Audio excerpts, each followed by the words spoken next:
আসসালামু আলাইকুম ভিউয়ার্স, কেমন আছেন সবাই? আশা করি সবাই ভালো আছেন। তো আজকের ক্লাসে আমরা ট্রেসের পরবর্তী যেই টুলস গুলো আছে আমরা সেই টুলস গুলো নিয়ে কাজ করব। তো চলুন কথা না বাড়িয়ে শুরু করা যাক। তো এখানে আমরা ট্রেস পর্যন্ত কাজ করেছিলাম। ট্রেসের পরে আমাদের এখানে অপশন আছে হচ্ছে এখানে সিম অ্যালাউন্স। সিম অ্যালাউন্স আমরা গার্বার সফটওয়্যার সহ লেখা বিভিন্ন সফটওয়্যারে দেখেছি। এমনকি অ্যাডোবি ইলাস্ট্রেটর, ফটোশপ তেও আমরা যদি কোনো প্যাটার্ন মেজারমেন্ট সহকারে নিয়ে করি সেক্ষেত্রে আমরা কিন্তু সিম অ্যালাউন্সটা এড করতে পারি। তো এখানে আমরা সিম অ্যালাউন্সটা এড করব। চলুন শুরু করা যাক।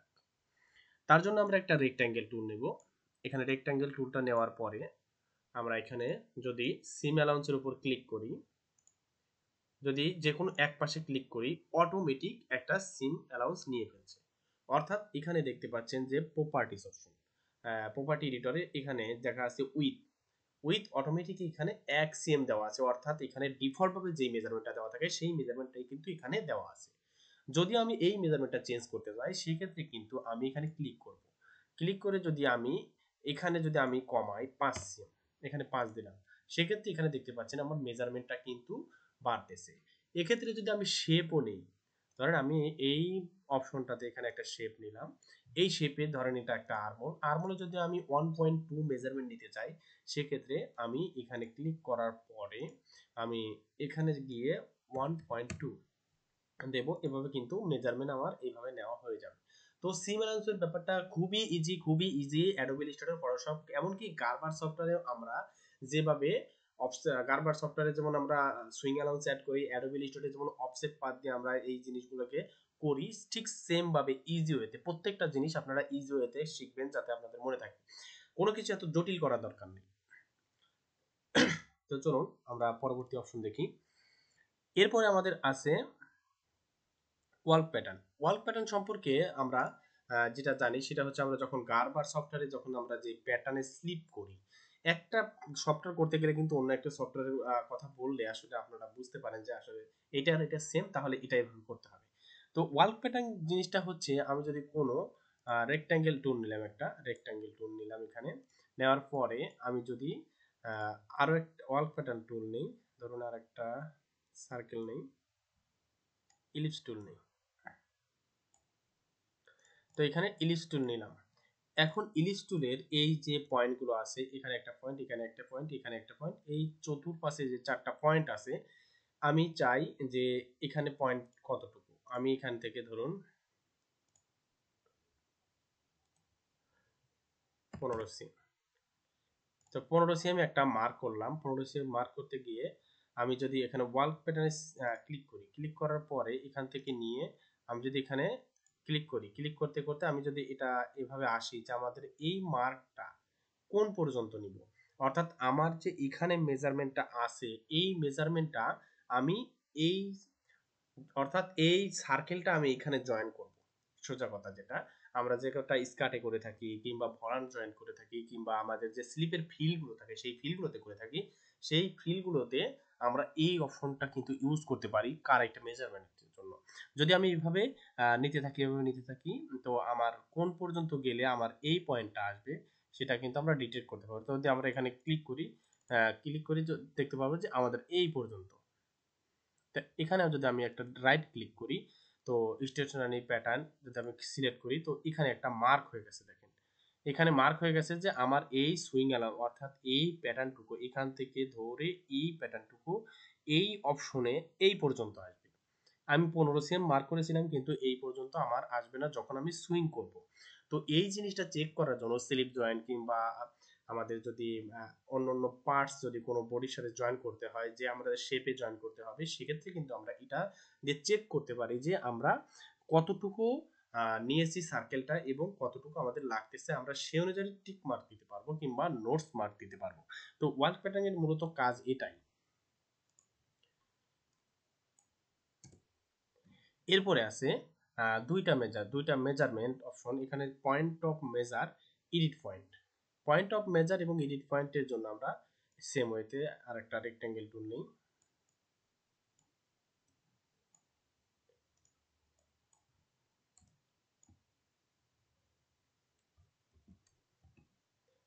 তো এখানে রেক্টেঙ্গেল একটা টুল নিলাম, রেক্টেঙ্গেল নিলাম। এখানে যদি আমি এডিট প্যাটার্নে এখানে যে পয়েন্ট অফ মেজারে যদি ক্লিক করি, এখানে দেখতে পাচ্ছেন যে আমাদের এই যে মেজারমেন্ট, এটার কত মেজারমেন্ট আছে এটা আমরা দেখতে পারবো, কিংবা সেন্টার যে আছে সেন্টারটা আমরা ডিটেক্ট করতে পারবো, অর্থাৎ এই পয়েন্টে যে সেন্টার, আমরা সেন্টারটা ডিটেক্ট করতে পারবো। আর এটার কাজ হচ্ছে আমাদের এই পয়েন্টটাকে সরানো, অর্থাৎ যদি আমরা এটাতে কাজ করার পর আমরা যদি এটা ক্লিক করি, এদিকে কিন্তু সরবে। ও সরি, হচ্ছে না। তো এখানে যদি আমি ক্লিক করি এই পয়েন্টটা আমরা যদি ড্রাগ করে ধরি তাহলে এদিক সেদিক নেব, অর্থাৎ আমি যদি কোনো মেজার পয়েন্ট নেই এই পয়েন্টটা দিয়ে নেব, আর যদি আমি এই পয়েন্টটাকে এডিট করে অন্য কোথাও সেট আপ করতে চাই এই পয়েন্টটা দিয়ে নেব। তো এটার মূলত কাজ এটাই। এরপরে আছে অ্যানোটেশন। অ্যানোটেশনের কাজ হচ্ছে আমাদের প্রত্যেকটা সফটওয়্যারে আমরা যখন প্যাটার্ন করি, প্যাটার্নের আমরা বিস্তারিত লিখি যে এটা সাইজ মিডিয়াম, এটার ফেব্রিক্স অপশন এত, সিন কেস এত, তারপর এটার সিম অ্যালাউন্স আছে কিনা, কিংবা জিরো সিন কেস, এই ধরনের ইনফরমেশন লিখে থাকি। সেই ইনফরমেশন গুলোকেই অ্যানোটেশন বলে। সেই অ্যানোটেশনটা এটা দ্বারা আপনি অ্যাড করতে পারেন। এটার মাধ্যমে আপনি যদি আপনাকে সিলেক্ট করলেন, এটা দিয়ে সিলেক্ট করলেন, সিলেক্ট করার পর এখানে যদি ক্লিক করেন সেখানে দেখতে পাচ্ছেন প্যাটার্ন নেম। তো এখানে আপনি এডিট করলেন, ধরেন এটা কলার, যদিও এটা কলার না, কলার। এখন আইটেম নাম্বার কি, আইটেম নাম্বার আমি দিলাম, আইটেম নাম্বার দেওয়ার প্যাটার্ন আইটেম নাম্বার দিলাম, ধরেন এটা 1 নাম্বার। তারপরে আমি দিলাম এখানে কি প্যাটার্নের ক্যাটাগরি কি, এখানে একটা ক্যাটাগরি দেওয়া আছে প্যাটার্ন এবং ট্রিমস। এখানে প্যাটার্ন এবং ট্রিমস দেওয়ার কারণ হচ্ছে অনেক সময় দেখা যায় যে শার্টের বিভিন্ন অংশে কন্ট্রাস্ট ফেব্রিক্স থাকে, অর্থাৎ আমাদের মেইন ফেব্রিক্সটা এটা আমাদের প্যাটার্ন সেল ফেব্রিক্স থাকে, আর ট্রিমস ফেব্রিক্স হলো লাইলিং, তারপরে আমাদের যে আদার সাইজ যে এক্সট্রা ফেব্রিক গুলো থাকে সেগুলোকে আমরা ট্রিম ফেব্রিক্স বা লাইনিং এগুলো বলে থাকি, লাইনিং পার্ট বলে থাকি। সেক্ষেত্রে আপনি এখানে ট্রিমস কিংবা লাইনিং যেটা কোন ধরনের পার্ট সেটা আপনি সিলেক্ট করে দিতে পারবেন, যাতে মার্কার ম্যান যখন এই প্যাটার্নটাকে পিডিএফ প্রিন্ট করার সময় মার্কার করবে তখন সে দেখে এটাকে প্রিন্ট করে দিতে পারে। তো এখানে অন্যান্য ইনফরমেশন আছে, ঠিক এভাবে আপনারা এই ইনফরমেশন গুলো অ্যাড করতে পারবেন। এই প্যাটার্ন ইয়াতে ফেব্রিক্সের থিম কেস কত, সব ডিটেইলস কিন্তু আপনি এখানে অ্যাড করতে পারবেন। প্রপার্টি এডিটরে গিয়ে কিন্তু এডিট করতে পারবেন। এরপরে এইটার এডিট প্যাটার্ন এডিট অ্যানোটেশন মানে হচ্ছে এডিট করতে পারেন। এটাতে ক্লিক করলে আপনি জাস্ট এখানে এডিট করতে পারবেন, যে আমি যে ইনফরমেশনগুলো অ্যাড করেছি এগুলো আমার চেঞ্জ করতে হবে, এখান থেকে আমি এডিট করব। এর পরবর্তীতে অপশনে আছে আমাদের প্যাটার্ন সিম্বল। প্যাটার্ন সিম্বলটা একটা গুরুত্বপূর্ণ বিষয়, যে আমরা প্যাটার্নটা তৈরি করার পর নানা রকম সিম্বল অ্যাড করে থাকি। এখন সিম্বলগুলো অ্যাড করে থাকি কি কারণে, যে আমরা যখন প্যাটার্নগুলো করি, যখন আননোন পারসন যাদের কাছে আমরা প্যাটার্নগুলো সেন্ড করব তারা নাও জানতে পারে যে এই প্যাটার্নে গ্রিন লাইন কোন দিকে, এটা কোন দিকে ইয়া হবে ভায়াস নাকি, তখন আমরা প্যাটার্নের সিম্বল অ্যাড করতে হয়। সেক্ষেত্রে আমরা যদি এখানে ক্লিক করি, ক্লিক করার পর সাথে সাথে দেখবেন একটা সিম্বল অ্যাড হয়ে গেছে। সেক্ষেত্রে যদি আমাদের সিম্বল অ্যাড হওয়ার পরে যদি আমার এই সিম্বলটা ভালো না লাগে তাহলে সেক্ষেত্রে আমরা এখান থেকে চেঞ্জ করতে পারবো। অনেক সময় আমাদের লাইনিং পেজ যেই অপশনে থাকে সেখানে আমাদের মার্ক করে দিতে হয় যে এখানে লাইনিং। তো সেখানে যদি আমি লাইনিং এর অপশন এখানে এটা দিলাম যে আমি এখান থেকে লাইনিং আছে আমার, এরপরে আমার এখান থেকে এই পর্যন্ত কাটবে। আমার যদি এই ধরনের যদি আমার কোনো সিম্বল দেওয়ার প্রয়োজন হয় সেক্ষেত্রে আমরা এখান থেকে সিম্বল দিয়ে নেব। আর যদি এখানে আমাদের যে গ্রিন লাইনটা অপশনটা অ্যাড করতে হবে সেটা আমাদের কাজ করার জন্য আমরা বেসিক পলিগনে যাব।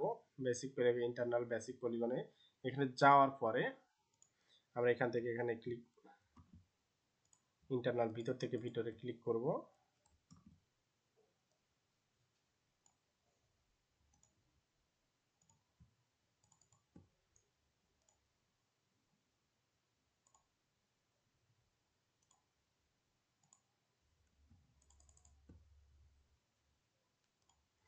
তো এটা ক্লিক করার পরে আমরা যদি এটাকে ক্লিক করি, ক্লিক করে আমরা যদি এখানে যাই,